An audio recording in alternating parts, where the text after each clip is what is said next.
नमस्कार दोस्तों, DN education अड्डा में आपका स्वागत है।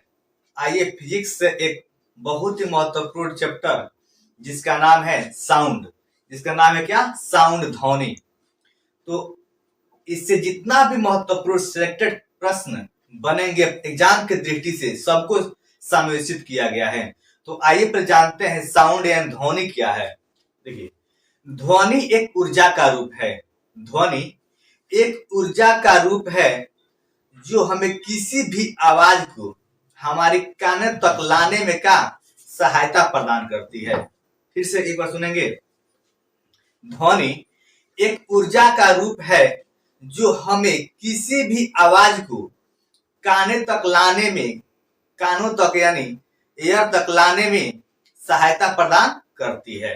ठीक, देखिए सबसे पहले जान लेंगे ध्वनि जाने हैं। उसके बाद देखिए ध्वनि के अध्ययन को, देखिए ध्वनि के अध्ययन को एकॉस्टिक कहा जाता है। ध्वनि के अध्ययन को एकॉस्टिक कहा जाता है।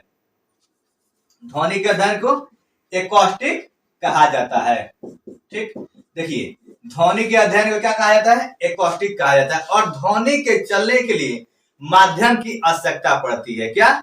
ध्वनि के चलने के लिए माध्यम की आवश्यकता पड़ती है। माध्यम कितने? 3। कौन कौन? ठोस, द्रव, गैस। कौन कौन? ठोस, द्रव और तीसरा कौन से है? गैस। देखिए ध्वनि के चलने के लिए क्या माध्यम की आवश्यकता पड़ती है, जो क्या है 3 गो होती है माध्यम, ठोस, द्रव और गैस। ठोस में लेते हैं यहाँ पे लोहा, द्रव में लेते हैं यहाँ पे क्या? जल।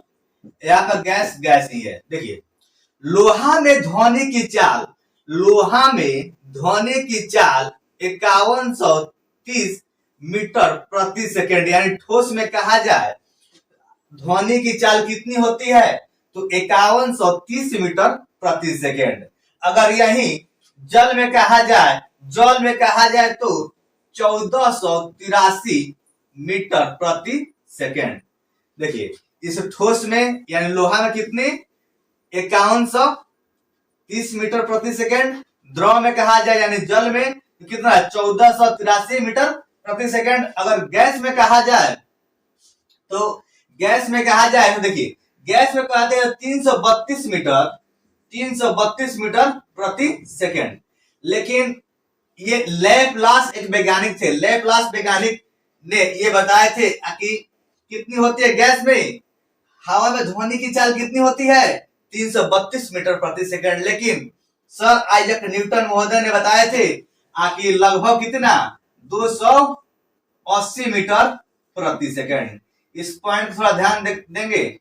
लैपलास वैज्ञानिक नामक बताए थे अगर हवा में ध्वनि की चाल कितनी? 332 मीटर प्रति सेकंड। लेकिन वही न्यूटन महोदय ने बताए थे, जो फिजिक्स के पिता है, वो कितना है? 280 मीटर प्रति सेकेंड। चलिए आइए देखते हैं आगे एक एक मतलब प्रश्न को देखेंगे कि इतना इंपोर्टेंट ये है, सबको ध्यान में रखते हुए देखेंगे। चलिए देखिए आगे क्या बनता है प्रश्न। प्रश्न आगे है, जब ध्वनि एक माध्यम से दूसरे माध्यम में प्रवेश करती है, जब ध्वनि एक माध्यम से दूसरे माध्यम में प्रवेश करती है तो उसका तरंगदैर्ध्य बदल जाता है। क्या? तरंगदैर्ध्य बदल जाता है, लेकिन आवृत्ति नहीं बदलती है। देखिएगा फिर से ध्यान देंगे, जब ध्वनि एक माध्यम से दूसरे माध्यम में प्रवेश करती है तो तरंगदैर्ध्य क्या होता है? बदल जाती है, लेकिन आवृत्ति क्या होता है? आवृत्ति नहीं बदलती है। ठीक, अब आइए अगला प्रश्न देखिएगा। देखिए ताप के बढ़ने से, ताप के बढ़ने से और ताप के घटने से। ठीक, देखिए ताप के बढ़ने से ध्वनि क्या होता है? बढ़ जाता है। ध्वनि की चाल क्या होता है? बढ़ जाता है। ताप के बढ़ने से ध्वनि की चाल बढ़ जाती है और ताप के घटने से ध्वनि की चाल घट जाती है। देखिएगा ताप के बढ़ने से ध्वनि की चाल बढ़ जाती है और ताप के घटने से ध्वनि की चाल घट जाती है। यह क्या होगा? चाल यहाँ बढ़ जाएगी और यहाँ क्या हो जाएगा, घट जाएगी। ठीक, लेकिन दाब का देखिए, लेकिन दाब का ध्वनि पर कोई अंतर नहीं पड़ता है। दाब घटाइए बढ़ाइए कोई अंतर नहीं पड़ता है, लेकिन ताप का क्या होता है, जब ताप बढ़ेगा तो ध्वनि का चाल जो होगा, वेग जो होगा क्या होगा, बढ़ जाएगा, और जो जब कम होगा तो क्या होगा, उसका चाल भी क्या होगा, कम हो जाएगा। तो याद रखें कि ताप बढ़ने से ध्वनि का जो वेग होता है बढ़ जाता है, और घटने से क्या होता है, घट जाता है।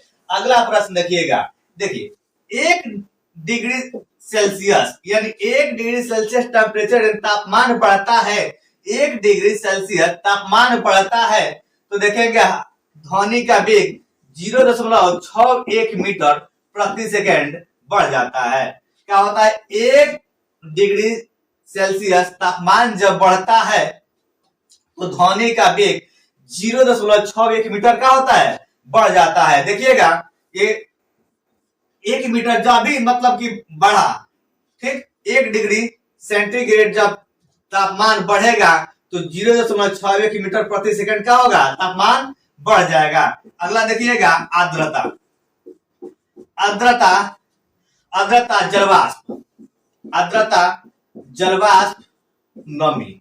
ठीक, अब देखिएगा आर्द्रता, आर्द्रता जलवाष्प और नमी को बढ़ने से, आर्द्रता जलवाष्प और नमी के बढ़ने से ध्वनि का वेग क्या होता है, बढ़ जाता है। देखिएगा फिर से, आर्द्रता जलवाष्प और नमी के बढ़ने से ध्वनि का वेग क्या होता है, बढ़ जाता है।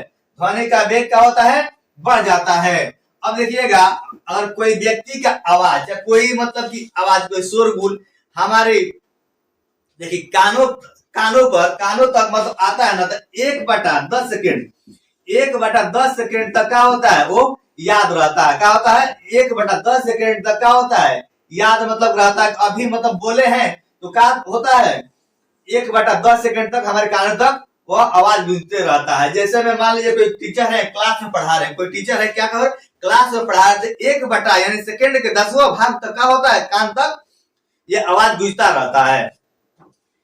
ठीक, उसका प्रभाव कितने देर तक रहेगा, इसका प्रभाव 1 ध्वनि का प्रभाव कितने समय तक रहता है हमारे कानों तक, 1/10 सेकेंड तक।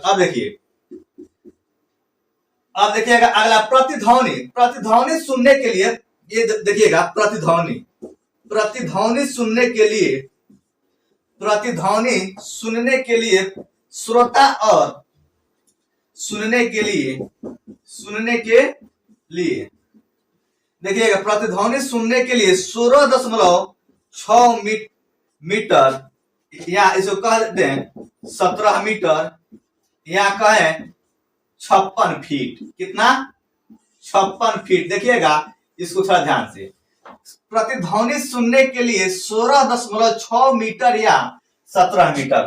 ठीक, कहीं कहीं देखिएगा तो इतना दिया है 16.6, कहीं 17 मीटर या 56 फीट। देखिए प्रतिध्वनि सुनने के लिए श्रोता और परावर्तक सतह के बीच की दूरी कितनी न्यूनतम होती है, तो कहा जाए स्पष्ट सुनने के लिए न्यूनतम दूरी होगी 16.6 मीटर, या कहीं 17 मीटर मिलेगा, या कहीं 56 फीट मिलेगा। तो आज के वीडियो में इतना ही, धन्यवाद।